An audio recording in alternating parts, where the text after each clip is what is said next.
Today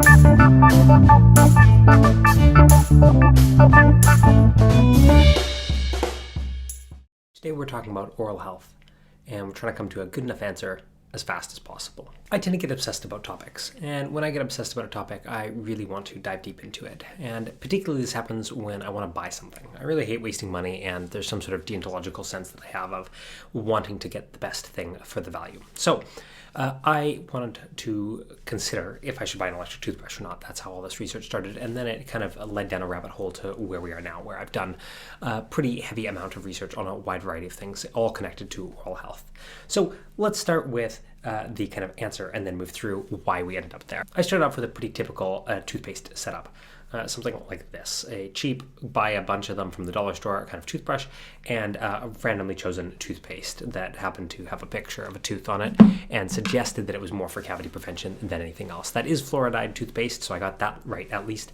But whole lot of things wrong in terms of optimizing your teeth and your oral health. So although this setup might seem fine, it might be the setup that a huge percentage of people do, and in fact was the setup that my dentist recommended when I talked to them, where they said that the rest of the factors were fairly irrelevant as long as you had a toothbrush that you were using frequently, twice a day, and a kind of fluoridated toothpaste of whatever brand. However, that's kind of wrong, or at least kind of wrong if you want to be incredibly optimized about it. So let's talk about what I ended up switching to. We'll talk about the toothbrush, the paste, and also additional things that we added into that. So let's dive into the simple and easiest one from a research perspective, the toothbrush. Now, pretty different, obvious. This is electric, this is not. This is one of the most obvious findings that I found across the research literature. Electric toothbrushes are better. I've been hearing from my dentist all this time that it was debatable which one was better. It depends on how you brush, yada yada. No, it doesn't, not really. Electric toothbrushes are better across the board, basically. It was hard to find something that was any sort of compelling evidence for a manual toothbrush. Even from an environmental perspective or disposable perspective, you dispose of the tops nowadays, so it's not like you're creating a more waste with an electric toothbrush. If anything, you're creating less, I guess, using the electricity, but that's going to be pretty trivial in the grand scale of things relative to throwing things out. So, electric toothbrushes, okay, fine. That narrows it down to about 1,000 million electric toothbrushes. So what else is there research-wise on electric toothbrushes? Well, there seems to be a few different ways that they work, via vibrations, via sonic energies, via rotational force, via up and down force or cross-sectional force. A bunch of different ways that your toothbrush can basically move to create friction, which then cleans your teeth. They haven't been studied super well, but it seems as though rotational force, like a circular motion back and forth, is the most evidence-based and seems to work slightly better than everything else. So not a huge deal, but if you're going to buy a new electric toothbrush anyways, go for something with rotational force. This is like a super classic Oral-B toothbrush. It was about 30 pounds. It does the job. There are all sorts of fancy features that you can go up all the way to like 300-pound toothbrushes, but the main benefit that you get there, at least the benefit that is arguably potentially worth it, is that it maps out your mouth and sees what regions you're missing. But even that, there really hasn't been any research on that sort of feature. So it's kind of like a shot in the dark, and like maybe there's some sort of benefits to it, but maybe there aren't. Lots of other fancy features like making it smart or this sort of thing aren't very significant. The only thing that I could find that was a significant feature outside of kind of like just the bog standard, a bunch of horsepower going into the nozzle moving, was a timer. So a lot of people don't brush their teeth for nearly long enough. You're supposed to brush it for 2 minutes. A lot of the slightly more advanced than the absolute basic ones start to put in a timer. This one doesn't actually do like a specific countdown, but it does like beep, vibrate, kind of stop vibrating for a second and then vibrate again every 30 seconds. So you can switch to the 4 quadrants of your mouth, and then after 2 minutes it beeps a bunch of times. So, sorry, it doesn't beep, stops vibrating and starts vibrating again. So it does the job. It makes me brush for 2 minutes. I've definitely noticed my brushing time has gone up longer. I also do feel the difference on my teeth, but I did change a whole bunch of variables at the same time. So let's move on from toothbrushes. The too long didn't read is get a cheap-ish manual toothbrush with rotational force. I got this one because it has slightly more horsepower than the other one, and it was only 5 pounds more expensive. And that's about it in terms of what the evidence from. So I looked at some evidence onto different head attachments, didn't really find anything that compelling. So whatever one comes with it, and then whatever off-brand replacement that you can get for cheap seems to do the job. Now, toothbrushes was fairly simple. A thing that was not very simple was toothpastes. There's a whole whack ton of ingredients and a ton of different studies across all sorts of different toothpastes, and often they're comparing it to standardized things. The only thing that's incredibly obvious is you do want fluoride in your toothpaste. That is really, really good and really beneficial for health as long as you're not swallowing it, and you shouldn't be swallowing it anyways. So That's great. That's step one. A lot of toothpaste, basically anything you'll buy off the store, unless it's labeled like organic, will have fluoride in it. So cool. But what else? What other ingredients are useful? Well, there's a few different things. Whitening is a big factor. People think about this when it comes to tooth health, but it turns out whitening happens via two mechanisms. One is bleaching, which actually isn't that great to do via toothpaste. It's better to do it professionally. I'll talk about that maybe in a different video.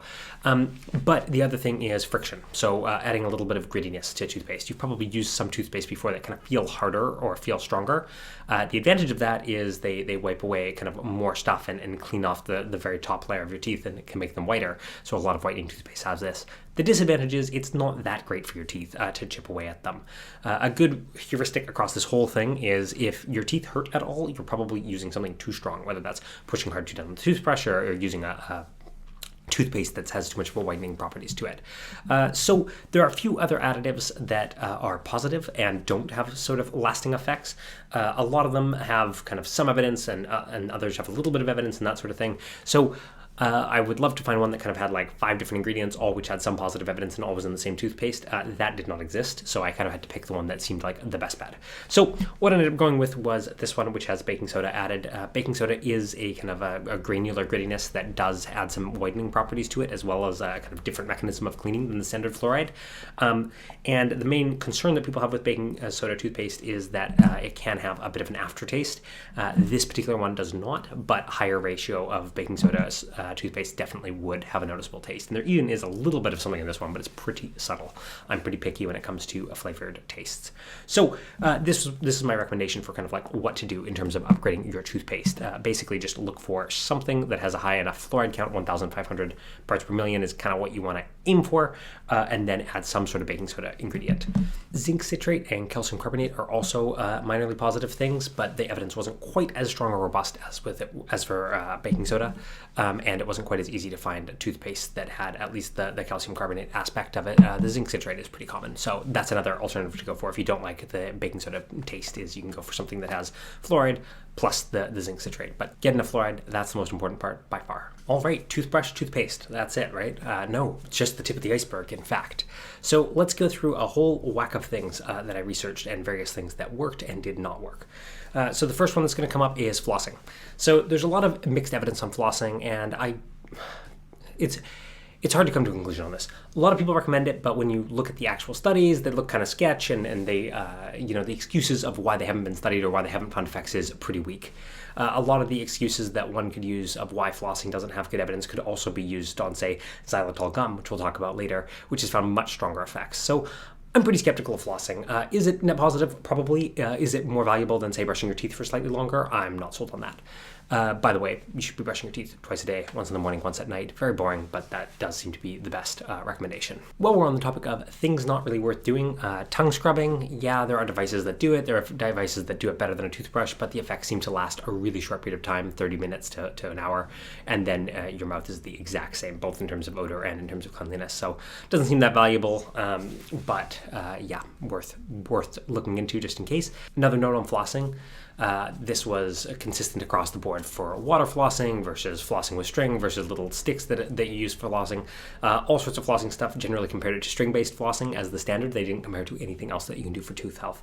And I didn't end up being that convinced that it was worth the time and effort. Speaking of things not worth the effort, routine dental checkups. So this is very interesting. Was a surprising meta-analysis from Cochrane. I like Cochrane a lot for their meta-analysis. They do tend to find null effects a lot more frequently than it probably is actually true in the world. But there were a few other things that corresponded with this in terms of, weirdly, doing kind of the routine going to the dentist, polish and check doesn't seem to make a huge difference as to later life cavities and this sort of thing. I was taught you should always go to the dentist once a year. I did stop doing that at some point in my life, and it was because I saw this research. And now I've confirmed, dug a little bit deeper into that. It doesn't seem like you really need to go for the routine polishing checkup. That's not to say you shouldn't go to a dentist when something hurts or when you're feeling pain or that sort of thing to fill in cavities. That sort of stuff is definitely good. But going in for like a generalized checkup if there's no problems going on, probably not necessary. Another thing looked into, mouthwash, pretty controversial evidence, pretty short-term effects, wasn't sold on it at all. Drop that from the routine. I looked quite hard into trying to find different ways of brushing, different strategies, and there was a few little bits of scattered evidence, but there wasn't anything that really converged in the same direction. So I'm not really sold whether it's supposed to be rotational or cross fit. I just sort of Mixing in a variety of different things seems to be better. The most important thing with kind of the type of brushing is that you don't want to do something that consistently misses the same area of your teeth, especially way at the back. That's where people tend to miss and get cavities. So no real hints or strategies there that seem particularly evidence-based. The only thing I really found with brushing technique is that you can push too hard. So for instance, this is a little pressure sensor, and it's pretty easy to set it off when I was doing routine brushing that I think is pretty similar to how most people brush. So just keep that in mind too. Another heuristic I've heard is that if you're wearing down the brush labels, like you can see this is a little bit worn down, that's typically a sign that you're brushing too hard, especially if it's wearing down faster than you would expect it to, or faster than it says on the package of how quick it wears down. And other things not worth considering, a whole whack of trendy ingredients. If something all of a sudden got really popular, like activated charcoal, for example, it's probably useless and not studied at all, and just based off some crappy theory. Charcoal might even be bad because it's quite a gritty agent, so it can cause some teeth damage, similar to other whitening agents. So let's talk about one other interesting thing I did find. Gum. So xylitol has some pretty strong evidence that it's an ingredient that's used as a sweetener, that it has benefits for your teeth. That's really cool. Xylitol can generally come in gum and mints. Looking at some other studies, there's some evidence that sugar-free gum in general, even without xylitol added, is pretty good. It creates saliva, which breaks down food in your mouth, which means less particles on your teeth. All sorts of good stuff. So gum is both good, xylitol is good, xylitol gum, no specific studies on it compared to mints, but it seems like it's more probable that it would have the positive effects you're looking for. This is just a super cheap xylitol gum. It's not an amazing piece of gum. It lasts not that long, but it does do the job. So a couple other quick findings that didn't really fall into any other category. Organic stuff doesn't seem to work as non-organic stuff. You're generally trading up some power if you're trading off for less chemical ingredients. Rinsing your mouth briefly with water after brushing is a really good idea. It has some positive effects. Drinking sugar drinks through straws is probably better than drinking it not through straws. There's a bit of controversy on that, but it's almost definitely equal or better. And don't brush your teeth and then drink something really strong and acidic like Coke. If you have something like Coke immediately after brushing your teeth, you've kind of like worn off some of the protective layer, and then the Coke will burn through it more than it will otherwise. So try to wait 30 minutes after that. Also, if you're drinking sugary drinks, chasing it down with some water afterwards so that there's less remnants on your teeth is a good way to increase your total tooth health. If we're kind of combining all this evidence together, so what to do? What's the most important thing to kind of like maximize your tooth health? Brush your teeth twice a day, aim for 2 minutes, get an electric toothbrush with rotational force, just some cheap one from Oral-B, have a xylitol piece of gum maybe right after your lunch, and that is your 90-10 of getting really good oral health without kind of bothering with tons and tons of other stuff that doesn't really seem to have the evidence to bear it through. So that's good enough oral health as fast as possible.